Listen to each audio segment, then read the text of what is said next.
stop regurgitating what everyone else is saying and start really creating thought leadership.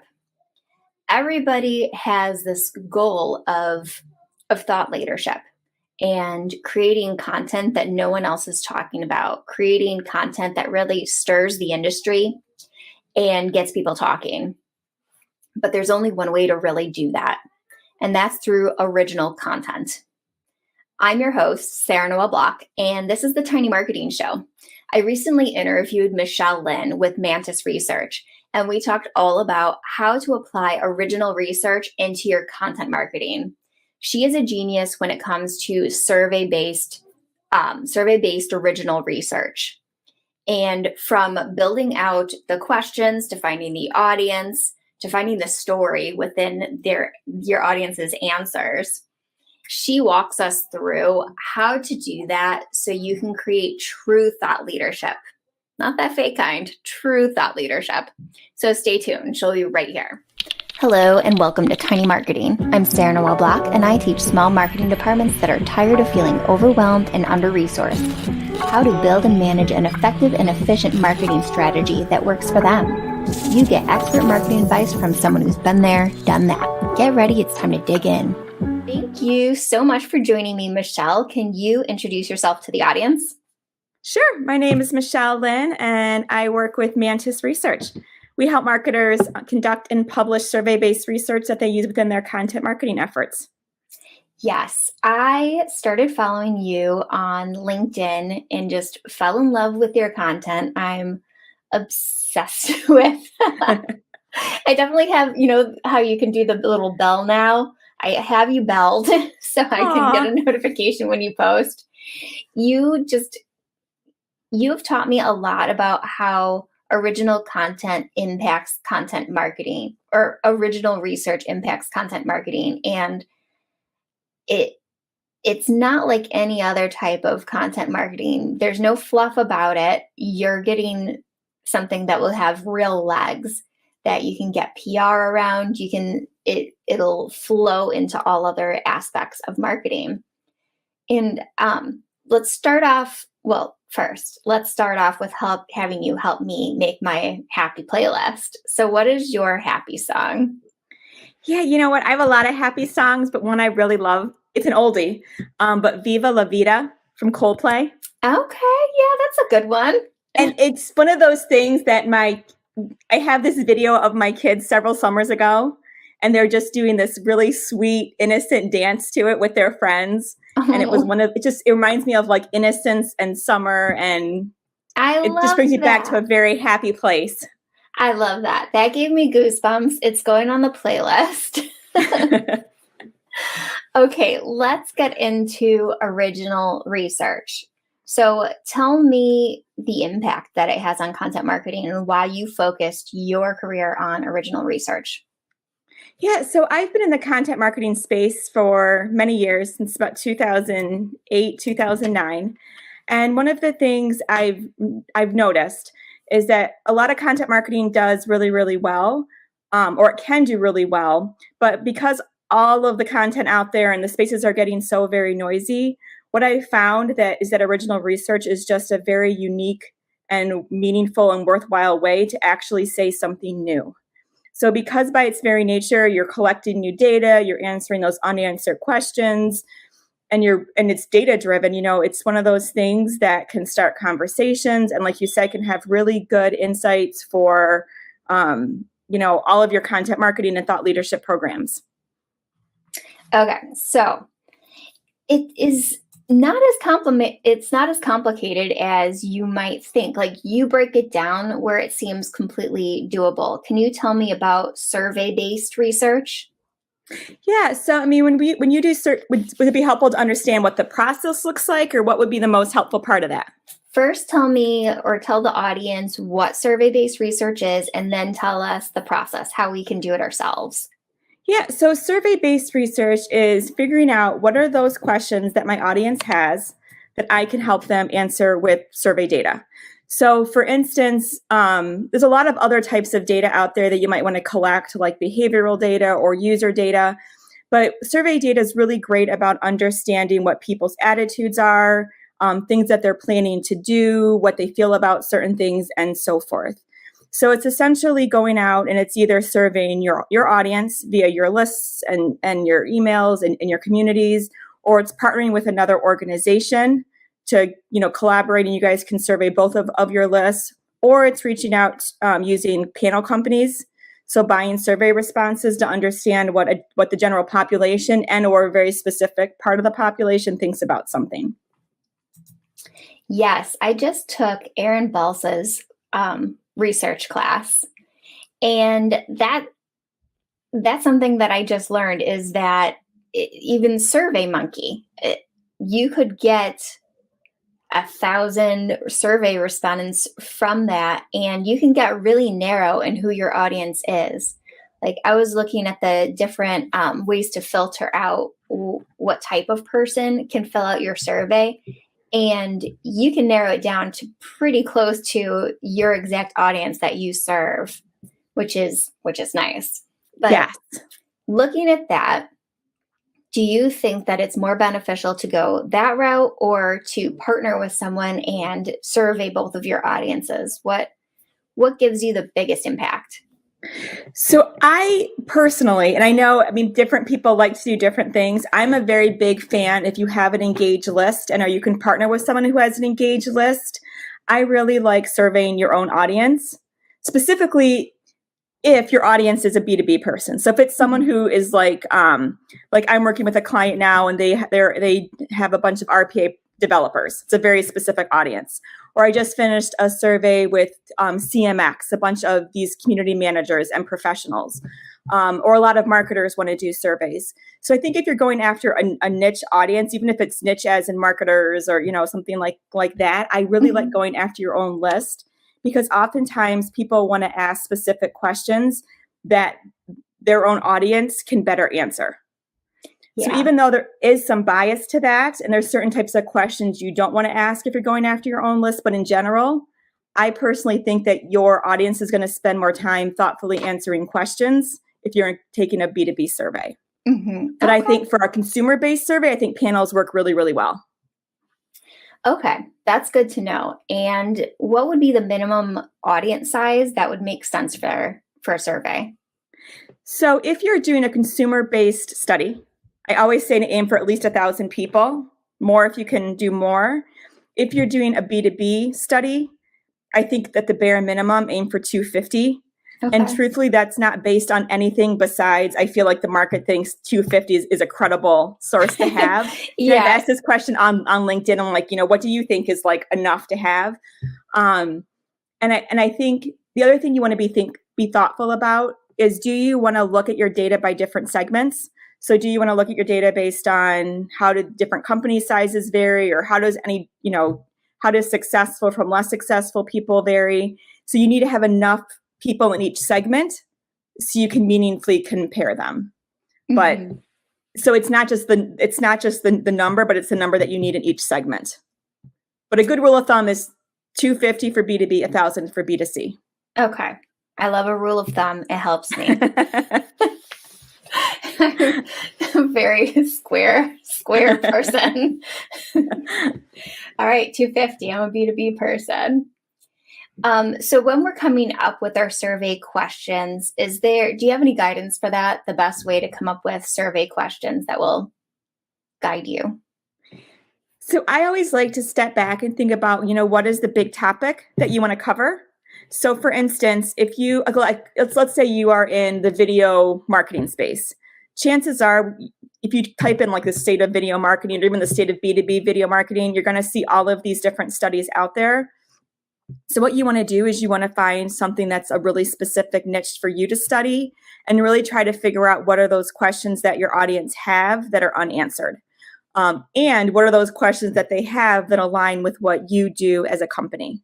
And I think that can be really useful to look at the topic in that way, because if you find something that aligns with your brand that hasn't been covered and that's meaningful to your audience, that's a really good topic. Do you have any ways to find that question that hasn't been asked yet?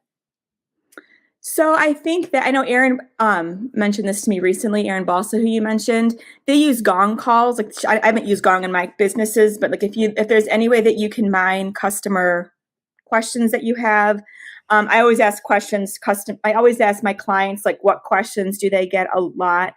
Or if they have an SEO team, what type of searches what are they trying to rank for? Are there questions related to that? So typically clients have a sense of, if only we knew, or if only we had, we really believe this, if only we had the data to show XYZ, that's typically a really good place to start. Okay. Yeah, that's where I start when I'm doing my content planning, is mining for questions. What's customer service getting asked? What are your sales teams getting asked? And so that's good to know that that's where you start with the research too. Yeah, definitely keep a list of those questions, because I think they will definitely lead to ideas. And you might not ask that question, but that'll give you a jumping off place to figure out which questions to ask. Mm-hmm. So if someone were to want to replicate what you do for their company and create their own survey, is there any certain way they should be writing the questions to avoid bias? So the first thing, I think that when you think about survey questions, you need to ask a question that's going to tell us a story. Because I've talked to so many marketers who do these surveys, and they say, they get back all this data, and Like, it's what I call inventory data. It's like the state of the state. It's like, oh, people are spending more, people are doing X, Y, Z, but there's nothing interesting in it. Mm-hmm. So you need to start with figuring out, how can I tell a story with my survey questions? So for instance, I worked with one of my clients, and they asked, are people going to do you plan to invest more in your writing in the next 12 months? Which is interesting. But then they asked, do you plan to invest more in your writing in the next 12 months? So obviously you found a lot of people wanted to do more, but they didn't want to spend more. Yeah. So trying to figure out so that it was much more interesting to look at those two questions together than it was to look at just the one. But I always tell people to look for gaps. I like to ask question like what is important to you versus, how satisfied are you in something, because you can see gaps. Ask questions to look for opportunities. So first, I always start by trying to figure out which questions to ask. And then from there, I then go back to refine them, to take away bias, to take away making sure questions aren't leading, making sure there's enough answer options for everyone to answer. So there's a lot of different ways to do surveys, but I always look at the story of the question first, and then I refine them. Okay, that helps a lot. So you start with the story. What story is it that you're trying to tell? And then you ask the questions based off of that. Yes. And then you remove any bias from it. Because, when you have this story in your mind that you think that you'll learn from the survey, it's a lot easier for you to end up writing these questions that will lead to the answer that you want. Yes. And I'm a very, very, very big believer of, don't use your survey, your research to prove something that you believe to be true. Like, oh my gosh, look, the world needs another marketing automation tool. Really try to understand. Yeah. And it's very obvious, and people can see right through it. It just feels yucky. But really truly say, what am I curious about that's going to help my audience? And the data is going to be what the data is going to be, and accept that and tell a story behind it. Like, hey, this really surprised us. But to your point, you do have to then take a really thorough look at your questions and bring in editors and people who have a really sharp mind, so they can say, this word can mean different things. So for instance, I always tell a story about my daughter who was in 3rd grade, and she said to me one day she had to answer this survey at school. Mm-hmm. And she said, you know what, Mom, I was asked, how often do I participate in class? And she had to say always, often, sometimes, rarely, never kind of thing. And I said, oh, what did you say? And she said, oh, I said sometimes, because she said, my teacher has to call on everybody. So even though I'm raising my hand, she can't call on me. Whereas I took it to mean, how often am I actually paying attention, raising my hand, and so forth. So even those simple little words, you have to find someone who can help you spot those, so that the data you get back is actually meaningful. Well, yeah, that makes sense. And that survey would be really confusing for a kid, because yes.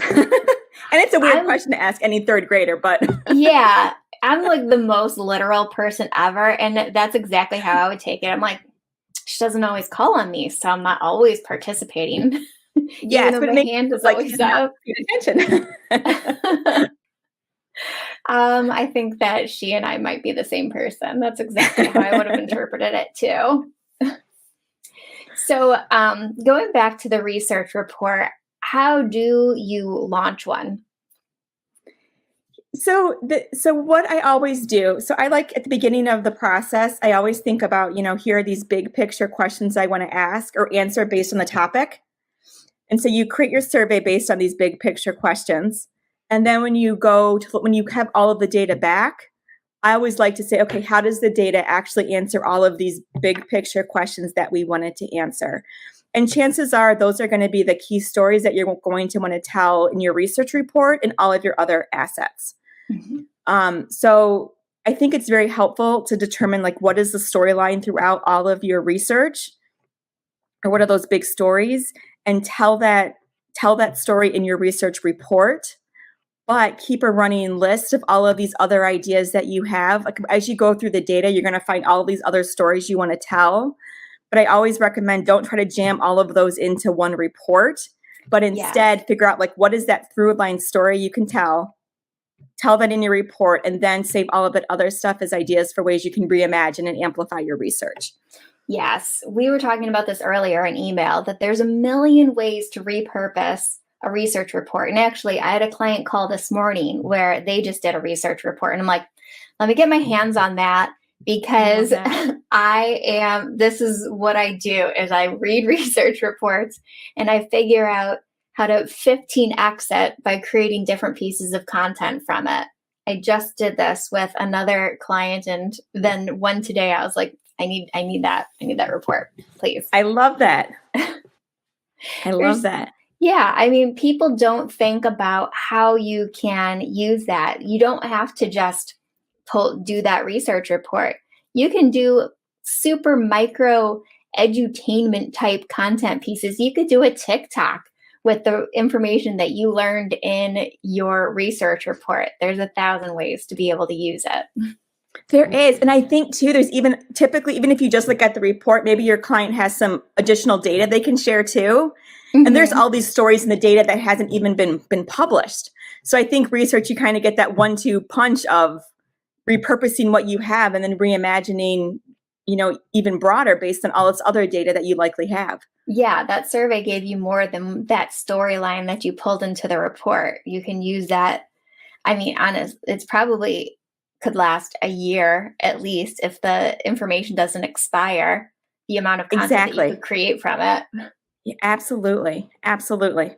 I actually wrote a blog post a long time ago. It was called How to Create a Year's Worth of Content from one research survey. There you go.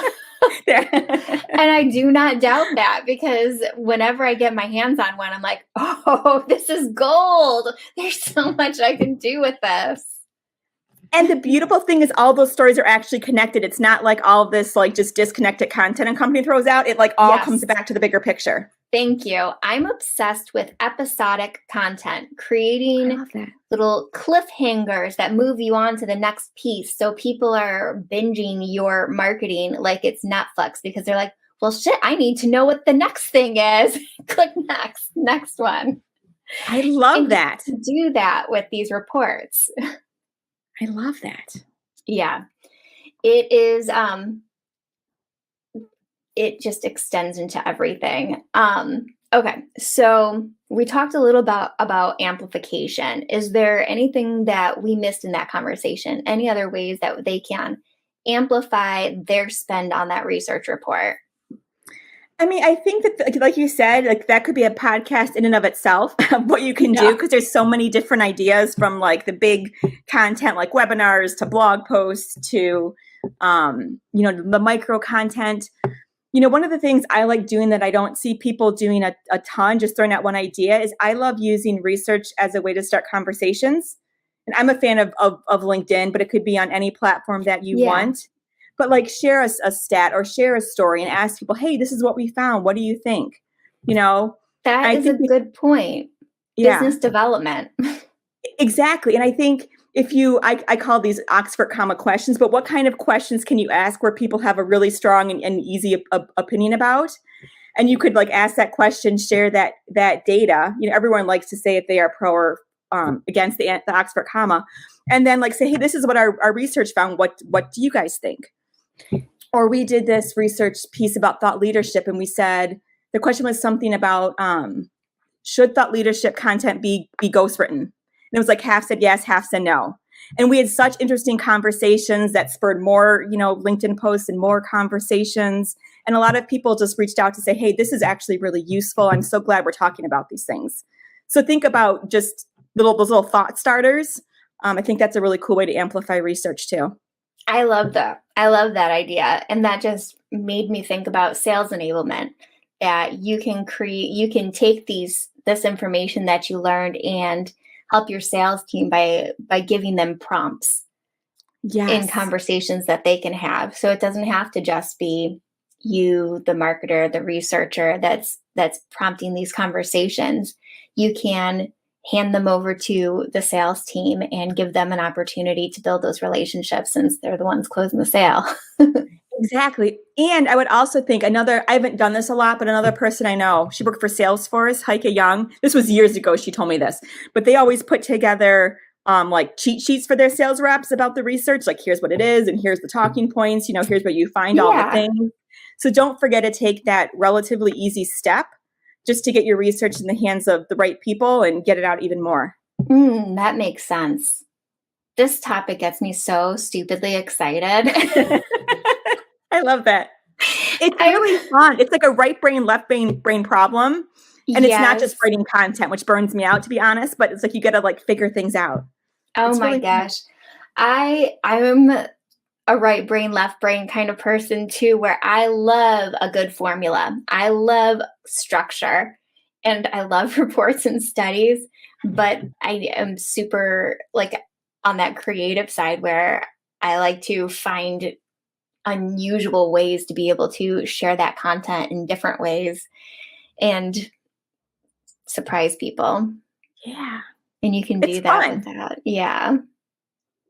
And I honestly feel we even haven't cracked the surface of everything that's possible. I'm always trying to learn and, study and, do different things because I feel like there's so much unlimited potential here. There is. There really is. Is there anything that I missed that I should have asked you that I didn't ask? Anything that you want to share before we wrap up? The only thing I would say, because I get this question a lot too, if you're new to research, I think it's very, very doable to do it on your own. But I also think there's all these, it's easy to make mistakes or just there's easy to miss steps just simply because you haven't done it. Mm-hmm. So people always say, where should I get help? And I always say, get help with writing the actual survey questions. Because if you get that part wrong, if you don't have any stories that come out of it, it really limits the potential of the research. So that's the only place I would definitely make sure you spend time. Like people can hire you to do that, right? Review their survey questions and their. I not specifically, but that's something I'm actually trying to figure out in the next several months. So who knows, even by the time this is published, that's something I am working on because I think that's the most important part of the process. And I'm actually putting together a pilot course on how to create a really great survey. So I didn't say that to be at all pitchy or promotional, but I just truly think like that's the part of the process. But I think if you get that part wrong, it's like, wah, wah, it's a big bummer. Yeah. For a lot of time spent. Yeah. You, for the record, you did not mention that in this conversation, but I remember us emailing a while back and you had mentioned that you consult sometimes. Yes. And I'm working on something more formal to really help people with that part because I think it's so important. Okay. Well, awesome. Can you tell people how they can find you online and work with you? Yeah. So you can find me online or my website's mantisresearch.com. I love LinkedIn. I try to be consistent. I'm not always, but so you can find me on LinkedIn at Michele Linn. And I'm also just started, as Sarah knows, I also just launched a monthly meetup where we all get together. We talk about original research, share ideas. It's a new collaboration with Erin Balsa and myself, who wrote the research course that you mentioned. Mm-hmm. So if anybody wants to join completely free, 30 minutes, the third Wednesday of every month, you can sign up on my website or reach out to me for more info. Yes. Oh, and I'll be speaking at the April Yes. Power Hour, I'm Half super Hour. excited about this. Yeah, it's going to be a lot of fun, which makes me realize that this should go out before that to promote that. So you're bumping up in the Okay. to April. You'll be on April 20th, I think. Yes. I think that's what we nailed down. I'm excited for it. I am too. Hi, thank you so much for watching my interview with Michele Linn of Mantis Research. She is an absolute dream, and I'm sure many of you will want to work with her for the future. So just to reiterate, Michele conducts survey-based research mainly for marketing, and she's available to be able to work with you. So go to mantisresearch.com to be able to reach her, and her information will be right here in the description. And she also has an amazing newsletter, which I signed up for ages ago, and that is at mantisresearch.com/subscribe. She also hosts it's a research power half hour with Erin Balsa, also another research genius. So you won't want to miss out on that either. Make sure to sign up for her research half hour. And this month, April, I will actually be one of their guest speakers for that. It's seriously, if you're interested in creating thought leadership content, you don't want to miss out on original research and how that can really drive your marketing. So just to reiterate, Michele is the go-to person for original research. And if you're interested in repurposing the report that you get at the end of that research, that's where I come in. Tiny Marketing often gets research reports, and I'll dive into it, develop a big old content marketing plan to go with it, and make that content marketing plan come to life. So I'm a repurposing queen. If you end up going through that, doing the original research, and getting that report, make sure to repurpose it, because you can 10x that report easily. You don't want to miss out on the power that you get through original research with PR, media mentions, influencers. There's so much more reach that you get with that original research. So I'm excited to have gotten the opportunity to share that with you. So both Michele and I love LinkedIn, so make sure to find us over there and hit us up. Chat away. We would love to connect with you. All right, see you next time. Thank you for joining Tiny Marketing. I help tiny marketing departments create consistent content that builds trust with their audience. Book done for you content marketing at sarahnoelblock.com. Don't forget to follow the podcast on your favorite podcast app. And if you're watching this on YouTube or LinkedIn, make sure to hit the subscribe or follow button. See you next time, friends.